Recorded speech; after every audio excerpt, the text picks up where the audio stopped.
Partner मानता है। बियाक में सैटेलाइट ट्रैकिंग सुविधाएं लंबे समय से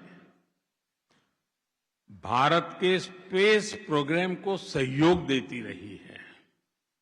भारत ने भी इंडोनेशिया के कई सैटेलाइट लॉन्च किए हैं और कैपेसिटी बिल्डिंग में अपना योगदान दिया है। अब इस सहयोग को और आगे ले जाने का समय है। सैटेलाइट एप्लीकेशंस में हम साथ काम कर सकते हैं।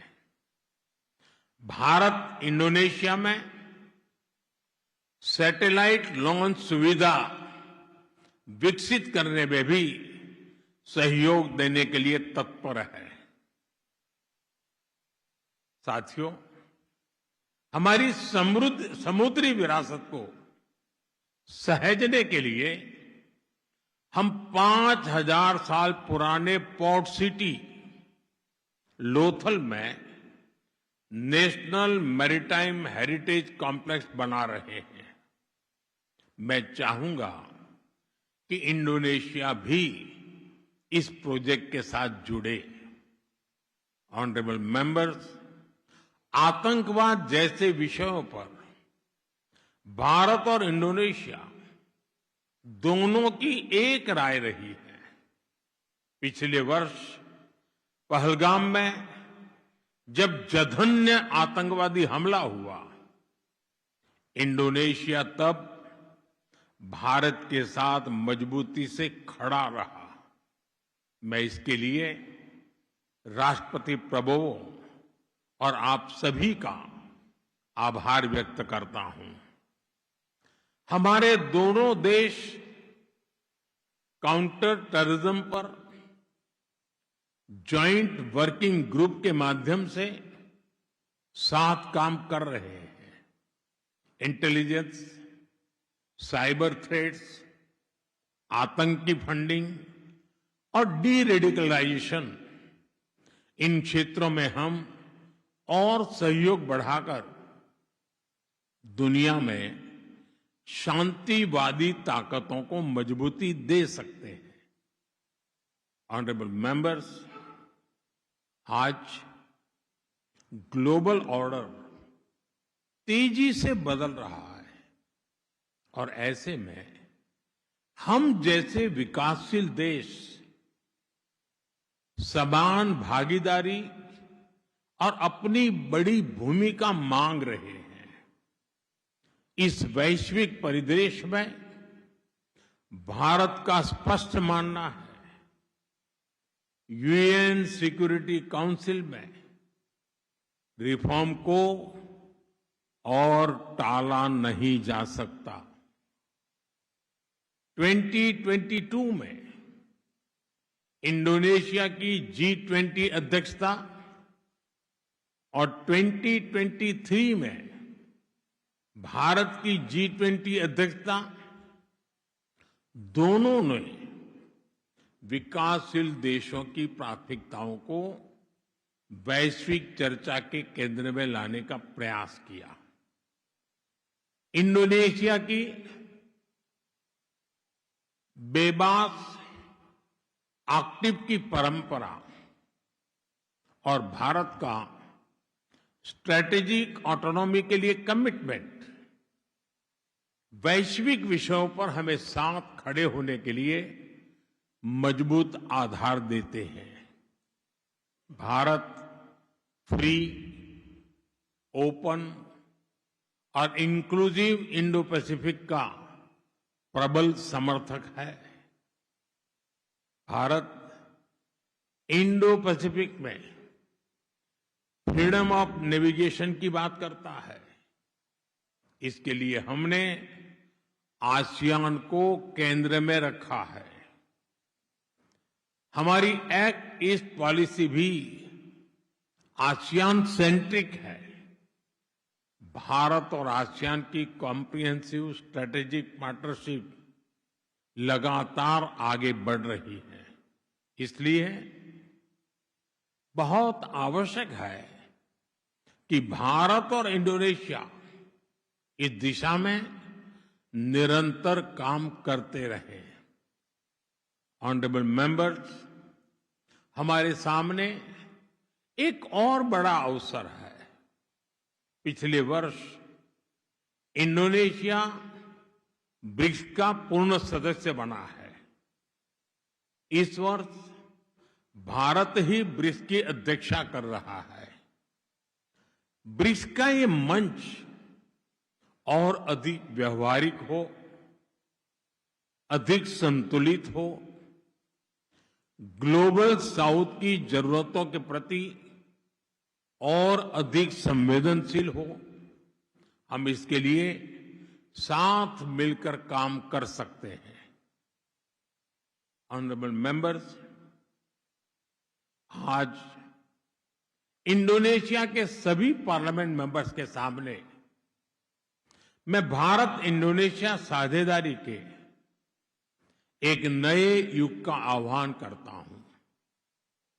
गंगा और महाकाम की धाराओं की तरह हमारी सभ्यताओं ने सदियों से विचारों, आस्था, व्यापार और संस्कृति को जोड़ा है।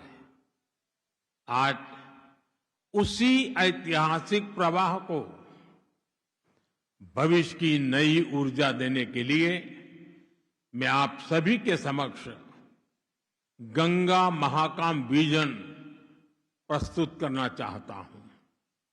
ये विजन हमारी साझेदारी को केवल वर्तमान की आवश्यकताओं तक सीमित नहीं रखता। यह आने वाली पीढ़ियों के लिए शांति, समृद्धि, सुरक्षा और शेयर्ड प्रोग्रेस का मार्ग प्रशस्त करता है। पहला, सिविलाइजेशनल कनेक्ट।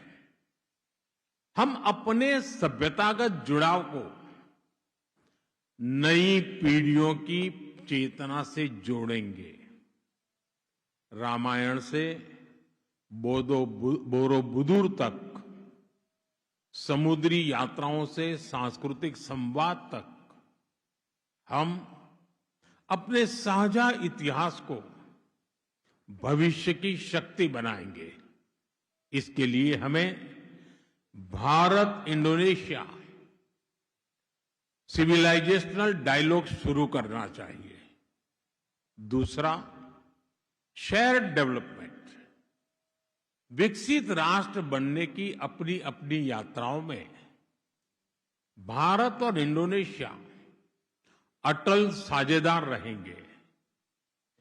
इंडोनेशिया का एमास विजन और भारत का विकसित भारत संकल्प एक दूसरे को गति देंगे, एक दूसरे को शक्ति देंगे और हमारे लोगों के लिए नई अपॉर्चुनिटीज का निर्माण करेंगे।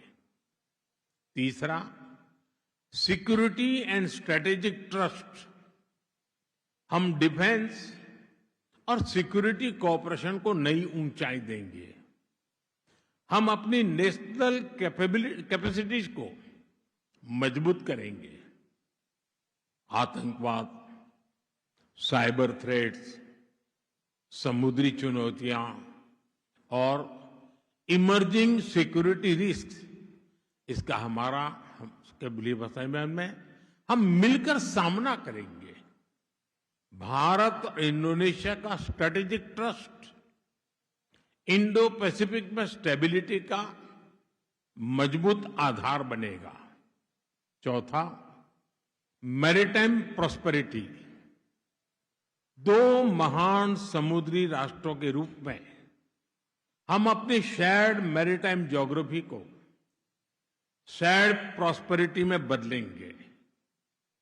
साबांग से ग्रेट निकोबार तक, मलक्का गेटवे से इंडो पैसिफिक तक हम connectivity, logistics, blue economy, maritime security और ट्रेड रेजिलियंस में नए अवसर पैदा करेंगे।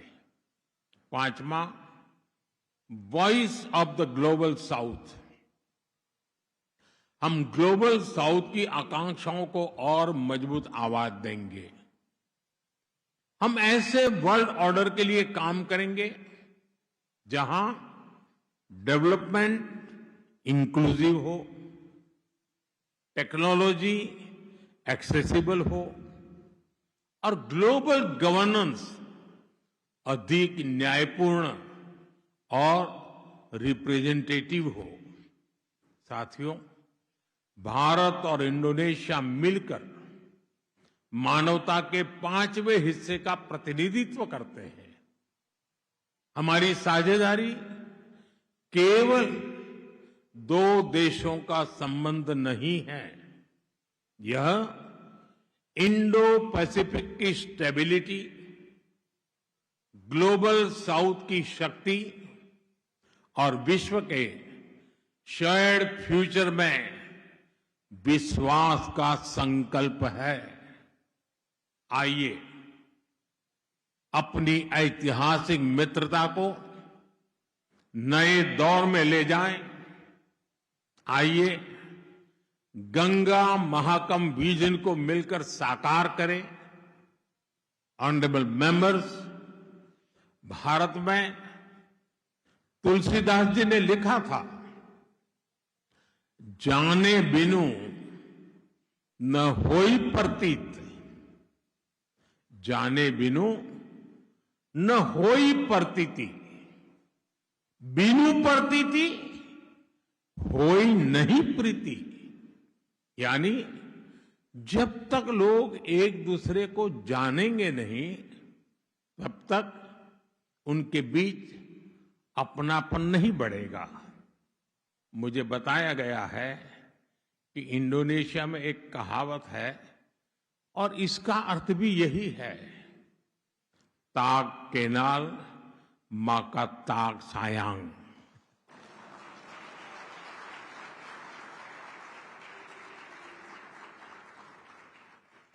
इसलिए हमने तय किया है, हम एक दूसरे से मिलने जुलने का सिलसिला और तेज करेंगे।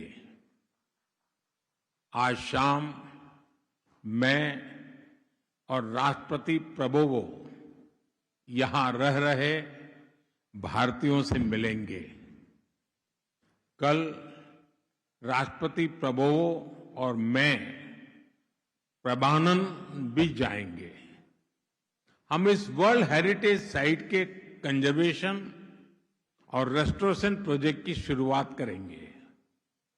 भारत और इंडोनेशिया उस विरासत को सहेजने के लिए पूरी तरह प्रतिबद्ध है जिसे इतिहास ने हमें सौंपा है। ऑनरेबल मेंबर्स, मैं आज आप सभी सदस्यों को भारत आने के लिए भी विशेष निमंत्रण भी दे रहा हूं। आप जरूर भारत आएं, अपने परिवार और दोस्तों के साथ आएं। भारत के लोगों को आपका स्वागत करते हुए बहुत अच्छा लगेगा।